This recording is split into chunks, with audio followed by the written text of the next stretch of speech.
मेरे बाड़े से भाग गई थी, राजू ने कहा, लेकिन इस पर तो आपका नाम तक नहीं लिखा। जगत सिंह गुस्से में बोला, अगर तुमने गाय ना दी तो मैं तुम्हें गांव से निकाल दूंगा। वो धमकी देकर चला गया। राजू और शांति परेशान हो गए।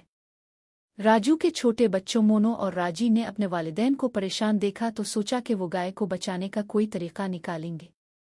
रात के अंधेरे में उन्होंने गाय को घर के पीछे एक खुफिया गार में छुपा दिया।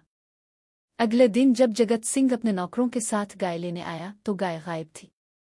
वो गुस्से से चलाया, तुमने गाय कहाँ छुपा दी? मोनो ने चालाकी से कहा, शायद वो वापस जादुई जंगल में चली गई। जगत सिंह को शक हुआ मगर गाय कहीं नहीं मिल रही थी। राजू के छोटे बच्चों मोनो और राजी ने अपने वालिदैन को परेशान देखा तो सोचा कि वो गाय को बचाने का कोई तरीका निकालेंगे।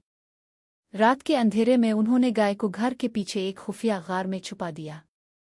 अगले दिन जब जगत सिंह अपने नौकरों के साथ गाय लेने आया तो गाय गायब थी। वो गुस्से से चलाया, तुमने गाय कहाँ छुपा दी? मोनो ने चालाकी से कहा, शायद वो वापस जादुई जंगल में चली गई। जगत सिंह को शक हुआ मगर गाय कहीं नहीं मिल रही थी। अब राजू का खानदान खुशहाल था। उन्होंने गाय का दूध गरीबों में बांटना शुरू कर दिया। गांव वाले उन्हें इज्जत से देखते थे। बच्चे हंसते खेलते स्कूल जाने लगे। और गाय, वो हमेशा उनके साथ रही जैसे वो उनकी हिफाजत करने वाली कोई फरिश्ता हो। इख्तिताम, इस कहानी का सबक यह है कि ईमानदारी, हिम्मत और दूसरों की मदद करना हमेशा खुशियां लाता है।